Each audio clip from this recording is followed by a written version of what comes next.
नमस्कार साथियों, स्वागत है आप सभी का आज के एक और नए वीडियो में। आज की इस वीडियो में हम बात करने वाले हैं कि अगर आप भी कृषि से जुड़ा अपना खुद का कोई बिजनेस शुरू करना चाहते हैं और पैसे की कमी है, आपके पास पूंजी लगाने के लिए नहीं है, तो आज की इस वीडियो में हम आपको बताने वाले हैं कि एग्रीकल्चर इंफ्रास्ट्रक्चर फंड के तहत गवर्नमेंट कई प्रकार के कृषि बिजनेस करने के लिए 2 करोड़ रुपए तक का लोन दे रही है। साथ ही ब्याज पर भी आपको सरकारी सहायता का लाभ देखने को मिलता है।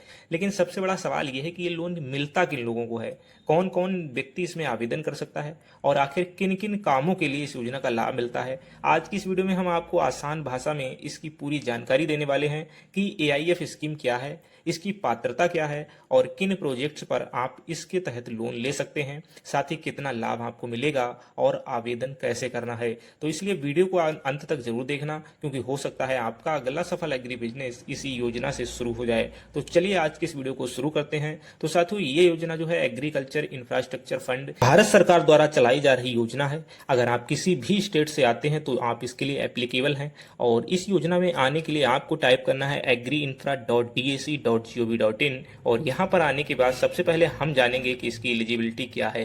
तो साथियों, एलिजिबिलिटी पे क्लिक करने के बाद आपको हु कैन अप्लाई पे क्लिक करना है और सिंपली यहाँ पर आप देख पाएंगे ये पोर्टल पूरा इंग्लिश में है, तो हम यहाँ पर जो है हिंदी में ट्रांसलेट करेंगे और हिंदी में ट्रांसलेट करने के बाद कुछ इस प्रकार से आप देख पाएंगे कि कौन इसमें आवेदन कर सकता है। तो यहाँ पर सबसे पहले अगर आप तो कृषि उद्यमी हैं, यदि कृषि एग्री एंटरप्रेन्योर है तो कर सकते हैं, फार्मर भी कर सकते हैं और साथ ही यहाँ पर आप देख सकते हैं विभिन्न प्रकार के जो समूह होते हैं वो भी कर सकते हैं, साथ ही स्वयं सहायता समूह यानी सेल्फ हेल्प ग्रुप के सदस्य भी कर सकते हैं और भी कई प्रकार की जो संस्थाएं हैं वो यहाँ से अप्लाई कर सकती हैं। तो ये जानने के बाद अभी हम चलेंगे अगले स्टेप पर, जो कि है पात्र परियोजनाएं। किन किन परियोजनाओं के लिए आप यहाँ पर अप्लाई कर सकते हैं, यानी कि कौन से काम इस योजना के थ्रू आप कर सकते हैं। तो यहाँ पर आपको बहुत सारे काम मिलते हैं, ऐसा है ही नहीं कि कृषि से संबंधित कोई काम यहाँ पर छूट जाए। तो साथियों, यहाँ पर आप देख पाएंगे हमारे पास है एआईएफ के अंतर्गत आने वाली पात्र परियोजनाएं दो कैटेगरी में बांटी गई हैं। पहली है फसल कटाई के बाद प्रबंधन परियोजनाएं। यहाँ पर आप देख पाएंगे कि सबसे पहले नंबर पर ई मार्केटिंग प्लेटफॉर्म सहित आपूर्ति श्रृंखला सेवाएं हैं।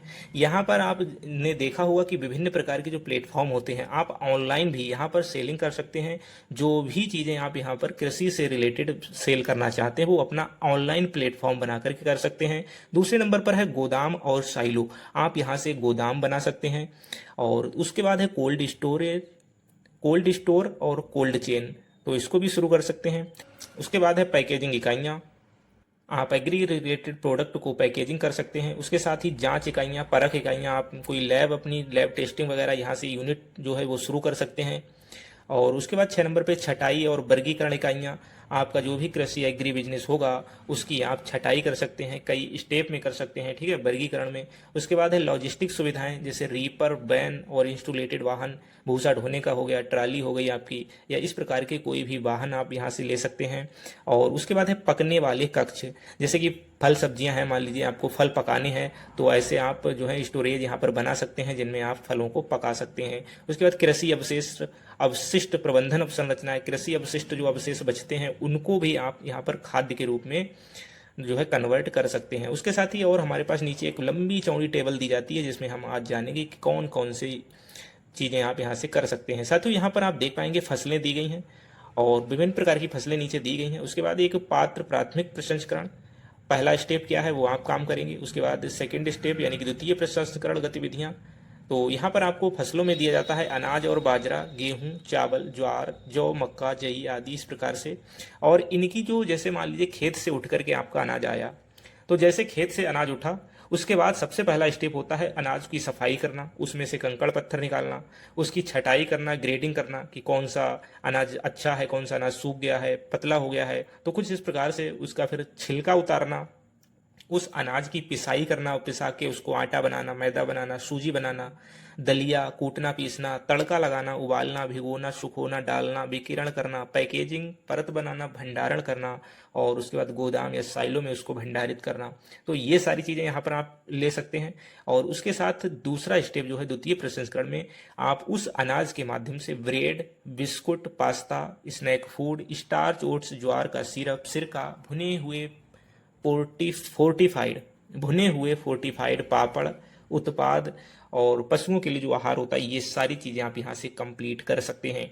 तो यहाँ देख पाओगे कि बहुत सारे बिजनेस इसमें छिपे हुए हैं, भले ही हमें ऊपर से कम कम दिखें, लेकिन आप यहाँ से मादक पेय पदार्थ या मॉल्टिंग वाले ऐसे पदार्थ नहीं बना सकते, ये अपात्र गतिविधियों में आते हैं, ठीक है ना।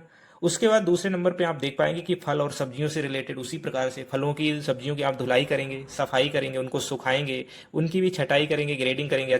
तो कुछ इस प्रकार से आप देख पाएंगे। फलों से भी आप दूसरे स्टेप में फलों का रस, गूदा, केचप, गाढ़ा रस, है ना, मुरब्बा, फिलिंग, डिब्बा बंद सब्जियां, चटनी, सिरका, सूखे फल, सब्जियां, सब्जियों का पाउडर, ये सब आप बना सकते हैं। तीसरे नंबर पर हमें तिलहन और तेल से संबंधित जो भी चीज़ें आती हैं वो आपको देखने को मिल जाती हैं, जिसमें आप एक रिफाइनिंग यूनिट भी अपना सेटअप कर सकते हैं। और चौथे नंबर पर दालों से रिलेटेड आपके काम है, यहाँ पर पूरा देख पाओगे। और 5 नंबर पर मसालों से संबंधित हैं, जो भी मसाला आप करना चाहें शुरू, उसका काम भी यहाँ से शुरू कर सकते हैं, पूरे मसाले की यूनिट लगा सकते हैं। और उसके बाद 6 नंबर पर नकदी फसलें हुई, गन्ना, कपास, ठीक है, जूट हो गया, चाय, कॉफ़ी, कोको हो गया, तो इनसे संबंधित भी आप यहाँ से काम कर सकते हैं। जूट से संबंधित आप रस्सी जूट की बना सकते हैं। गन्ना की अनलोडिंग, सफाई, गन्ना तोड़ना, गन्ने की पिसाई, ये तो खैर अपने नहीं, वो तो चीनी मिल का काम होता है, तो गन्ने का तो छोड़ ही दीजिए, लेकिन जूट से संबंधित आप जूट की रस्सी बना सकते हैं। चाय, कॉफ़ी और कोको अगर मान लीजिए कश्मीर वगैरह क्षेत्र में है तो वहाँ से ये कर सकते हैं। नारियल कर सकते हैं, दक्षिण भारत से आते हैं तो, है ना। रबड़ है, तंबाकू है, मेवा की बात करें तो काजू, बादाम, अखरोट, पिस्ता, इनसे संबंधित सारे काम यहाँ पर देखने को मिल जाएंगे। भुने हुए नट, फ्लोर, कैंडीड, ये सब देखने को मिलते हैं। 8 नंबर पर जड़ी बूटी, औषधि से संबंधित हैं, ईसबगोल, चंदन, बांस है, बरसीम, ज्वार आदि चारा फसलें हैं, ठीक है, इनसे संबंधित है। प्रोटीन है, आप चारा का भंडारण कर सकते हैं। और कंद वाली फसलें, शकरकंद, कसावा, साथ ही सुपारी है। तो कुछ इस प्रकार देखोगे यहाँ पर एक पूरी सूची देखने को मिलती है, परंतु ये जो सूची है संपूर्ण नहीं है, इसके अलावे भी बहुत सारे काम हैं जो इनसे संबंधित हों। और उसके साथ हमारे पास दूसरी कैटेगरी में व्यवहार्य कृषि संपत्तियां हैं, जिसमें आप बर्मी कंपोस्ट खाद बना सकते हैं, संपूर्ण बायोगैस जो है वो लगा सकते हैं, जैव उत्तेजक उत्पादन इकाइयां हैं। उसके साथ ही आप देखेंगे जो फ्यूचरिस्टिक कृषि के लिए है, जैसे ड्रोन हो गया, ब्रूम स्पेयर की खरीद हो गई, खेती में विशेष प्रकार के सेंसर लगाना, खेती को थोड़ा सा फ्यूचरिस्टिक बनाना, है ना, रिमोट कंट्रोल करना, इंटरनेट ऑफ थिंग, जीआईएस अनुप्रयोगों के माध्यम से कृषि सलाहकार सेवाएं देना। नर्सरी आप यहाँ से ओपन कर सकते हैं। ऊतक संवर्धन यानी वृक्षों की जो कटिंग है वो विशेष प्रकार से कर सकते हैं। बीजों का प्रसंस्करण कर सकते हैं, हाई क्वालिटी बीज तैयार कर सकते हैं। कस्टम हायरिंग सेंटर, कृषि मशीनरी उपकरण, मशीनरी उपकरण आपको कम से कम 4 की संख्या में रखने होंगे, जैसे कि आपका हो गया थ्रेसर, कंबाइन हार्वेस्टर, गन्ना हार्वेस्टर, ये सारे यंत्र आप जो बड़े बड़े यंत्र हैं वो भी ले सकते हैं यहाँ से। पीएम कुसुम योजना के तहत जो सौर पंपिंग प्रणाली होती है, सौर ऊर्जा संबंधी जो भी आपके उपकरण हैं, ये सब आप सेटअप कर सकते हैं। एकीकृत स्प्रूलिना उत्पादन यहाँ से आप कर पाएंगे, स्प्रूलिना की प्रसंस्करण इकाइयां भी उत्पादित कर पाएंगे। रेशम उत्पादन हो गया, शहद हो गया, शहद की इकाई आप लगा सकते हो, पादप संगरोध इकाइयां हो गई, है ना। हाइड्रोपोनिक खेती हो गई, मशरूम की खेती है, ऊर्ध्वाधर खेती है, एरोपोनिक खेती है, poly house, green house. Logistic सुविधाओं में आप गैर शीतित अछूते वाहन जो है वो भी आप रख सकते हैं लॉजिस्टिक के लिए, जैसे ट्रॉली हमने बताए थे आपको, और ट्रैक्टर भी यहाँ से आप खरीद सकते हैं। तो कुछ इस प्रकार से ये सारी चीज़ें, बहुत सारी चीज़ें हैं इसमें। और यहाँ पर आपको कुछ नोट करके बताया है कि पात्र अवसंरचनाओं में से किसी का भी सौर ऊर्जा से अनुकूलन एआईएफ के अंतर्गत वित्त पोषित किया जा सकता है। उसके बाद यह है उपर्युक्त पात्र परियोजनाओं के विकास के भाग के रूप में डिजिटल कनेक्टिविटी और ऑप्टिक फाइबर अवसंरचना पात्र निवेश होंगे। स्वतंत्र द्वितीय प्रसंस्करण अवसंरचनाएं पात्र नहीं है। आप अकेले किसी द्वितीय प्रसंस्करण अवसंरचना नहीं लगाएंगे, आपको दोनों लगानी पड़ेंगी। व्यक्तियों या किसानों के लिए पात्र नहीं है, जबकि पीएम कुसुम योजना का जो घटक ए है वो व्यक्तिगत किसानों के समूह, परिवार, संगठन, सहकारी समितियां, पंचायतों के बंजर, कृषि योग्य, गैर कृषि योग्य चारागाह भूमि या दलदली भूमि पर 2 मेगावाट तक की क्षमता वाले सौर ऊर्जा संयंत्र स्थापित करने के लिए पात्र होंगे। तो साथियों, देखा आपने, कुछ इस प्रकार से इतने सारे काम हैं जो आपको गवर्नमेंट जो है 2 करोड़ रुपए तक का लोन देकर के स्टार्ट कराना चाह रही है। अगर आप कृषि से परेशान हो चुके हैं तो कृषि बिजनेस में आकर के अपना जो है एक अच्छा सा फ्यूचर, अच्छा सा बिजनेस सेटअप कर सकते हैं। और अगर आपको ये फॉर्म कैसे फिल करना है ये जानना है तो हम इस पर ऑलरेडी वीडियो ला चुके हैं, तो आप डिस्क्रिप्शन में जाइए, वीडियो का लिंक मिल जाएगा, उस पर क्लिक करके ये वीडियो को देख लीजिएगा। साथ ही आप लाभार्थी के रूप में पंजीकरण करें, ठीक है। लाभार्थी कॉर्नर में जाकर के यहाँ पर जो पंजीकरण का आपको टैब मिलता है, इस पर क्लिक करके आप अपना पंजीकरण कर सकते हैं। अगर आपको ये वीडियो अच्छा लगा, वीडियो को लाइक कीजिएगा, चैनल पर नए हैं चैनल को सब्सक्राइब करके बेल आइकन को प्रेस कीजिएगा। साथ ही अगर कोई आपका डाउट है तो नीचे कमेंट करना ना भूलें। तो चलिए मिलते हैं ऐसे किसी नेक्स्ट वीडियो में, तब तक के लिए आपका बहुत बहुत धन्यवाद।